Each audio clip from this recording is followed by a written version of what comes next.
I definitely find some serves harder to return than others. And there are 3 areas on the table that I particularly find difficult. These are serves which come to my crossover position, serves which come deep to the backhand corner, and serves which come short to my forehand. So I need help.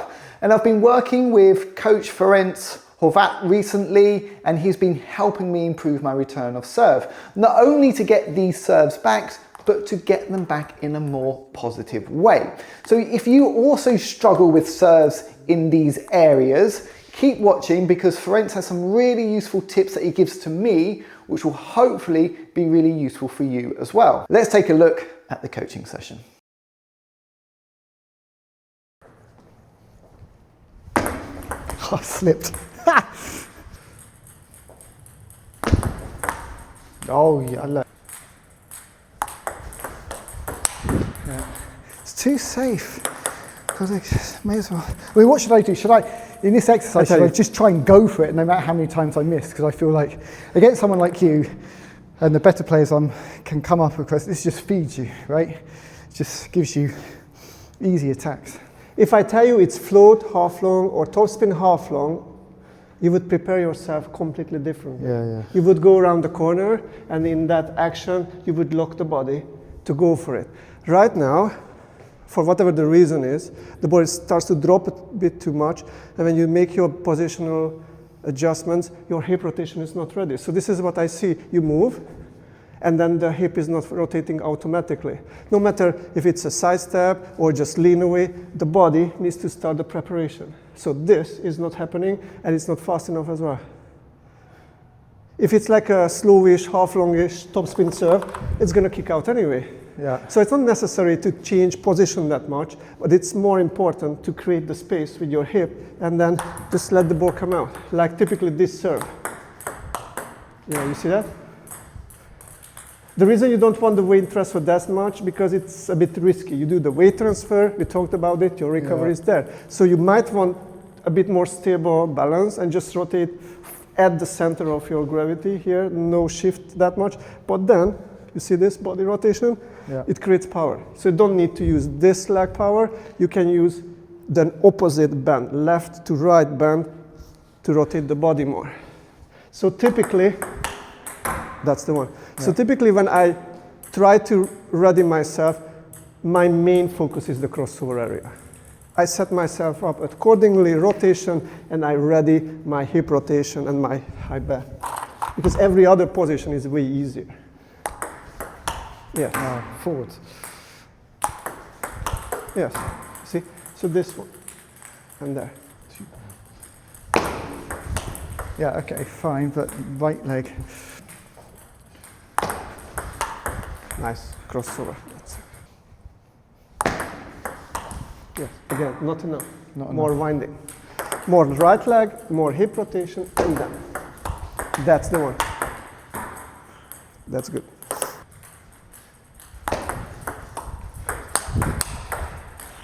That's the one. Not today. Nice. You see? Yeah. The play from the hip. Backswing, come on. That's tight. Finish your right leg hip lock. That's it. Ah, nice unorthodox move. I miss those. Do more of those. Excuse my language. Nice body, that's it. Take your time, lock it down and right. And good one. Yes. That's the one. He's injured. He can't get the wide ones.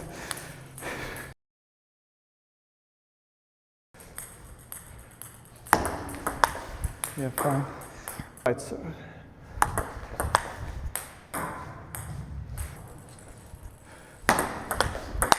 So I'm just ball watching my own shot. Oh, I like just this. put it straight to your backhand.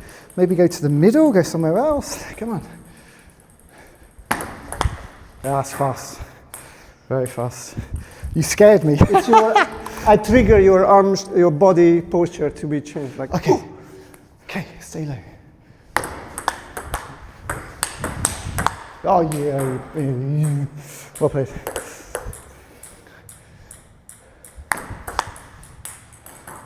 What you need to visualize here, if there is someone serving so many fast serves, and even if I change the spin, there will be no drastic change in your timing. So that I serve fast top spin here, deep, on the bounce, fast back spin there. Yeah. Like, it's tiny bit slower, but we cannot call it slow, so your timing is on the bounce. So try to focus on the timing here. It's going to be on the bounce. Don't go back, don't delay, don't wind too much, take it up. So the only focus is the timing and the angle. More up, more top. And commit, always commit. Yes. So you want to dictate the positiveness in the rally, so don't just survive the return, go through. Yeah. This will change your follow through. This is what you change in the technique that messes up your shot because you are so timid that you don't fully go through anymore. You are so quick that you want to be quick with the follow through as well. Yeah. So don't go through the contact. And with a receive like that, I mean, if someone does a long serve and I receive it like that, then they're going to think carefully about doing a long serve again because they'll be like, oh, it's you need such a convincing return to convince them not to serve this anymore. Yeah, exactly. Come on, concentrate. Let's get it back. Come on. Bat angle, going through. That's your keyword. Going through, cross follow through. Yes, going through. Good.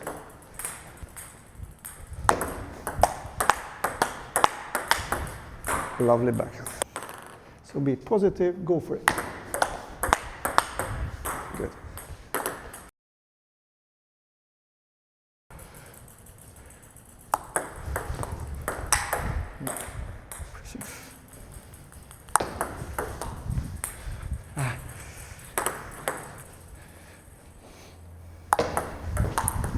That was, no, wrist back, get there.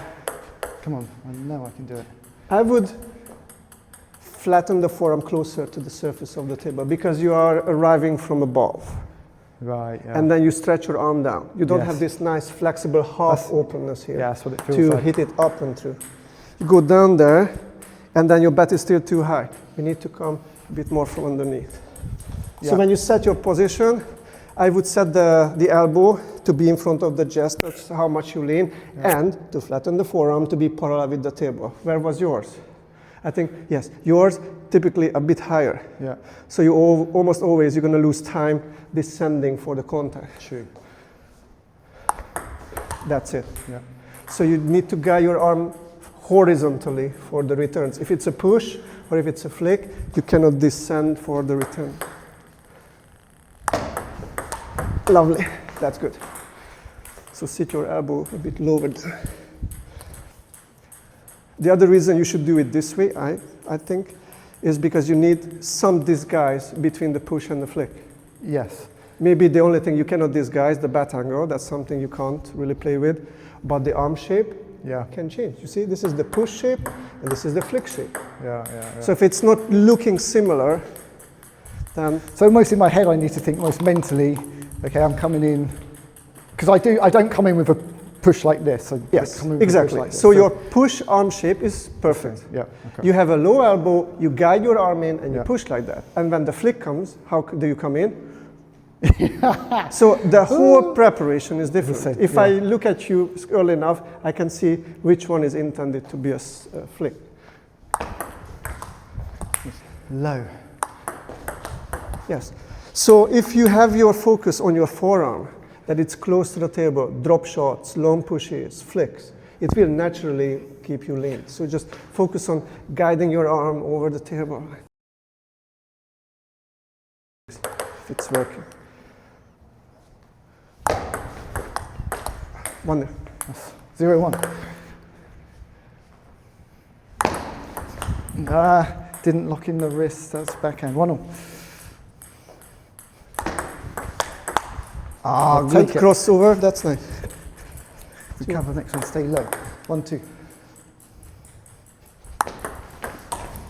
I'll take it. Sorry, 1-3. Come on. Try to go short. Yeah. 2-3. This is the same here.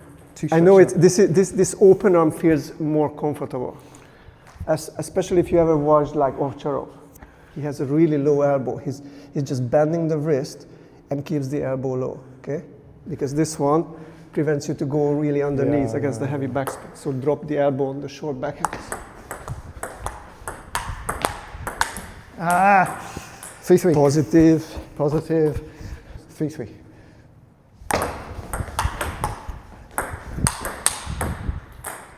I was being kind to you because you've got an injury. Yeah, That's the only reason. Take advantage of my disability today, right? Yeah, that's too high, too high. 5-3, come on. Could have flicked that, could have flicked that.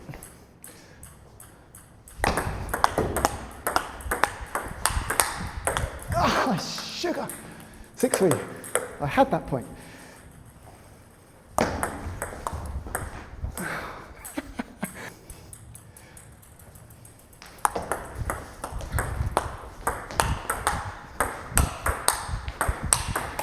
Good one. Yeah, make him stretch.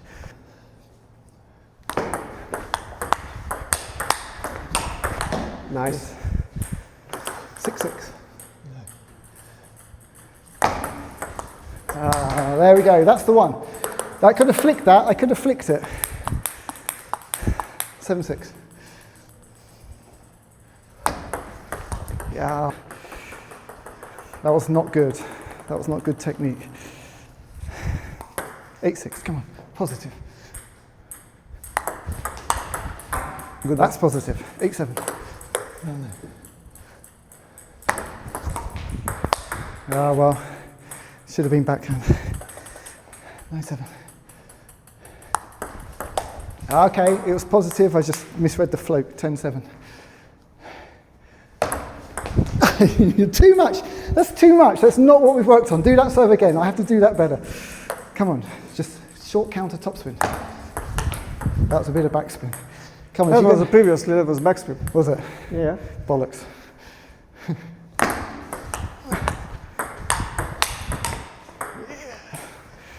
Okay. Let's translate the word positive in the right way. So positive doesn't mean power. Positive means maximum spin. Yeah. So you scale the power between mid speed and fast. But then positive, it means just 80% power all the time. That's not something I recommend. All right, so there's a lot of information that Ferenc gave there, a lot of takeaways. I'm just going to pull out 3 or 4 key points. For serves coming to my crossover, really important for me to start using my waist a little bit more, open up the hip, create the space, and then those ones are easier to deal with. For balls which come to my deep backhand position, I've got to be positive. I've got to stay low, and I've got to just hold my ground and take the ball, if it's coming deep, almost off the bounce. If it's topspin, over the top of the ball. If it's backspin, up the back of the ball. And for the short balls to the forehand, I think this is such a good tip for me, thinking about my forearm being parallel with the table, so I'm coming in much lower, so I can push and I can flick, okay? Instead of coming down at this angle. So that's something I'm really gonna have to try and keep in mind. As always, these changes take a little bit of time, but certainly something that I can be working on over the next few months. And of course, I'm happy to hear your feedback too. If you think there's other things that I need to do to get better at return of serves, then please leave a comment. Constructive criticism, please. Thank you. All right then, I will have more videos coming soon. Bye-bye.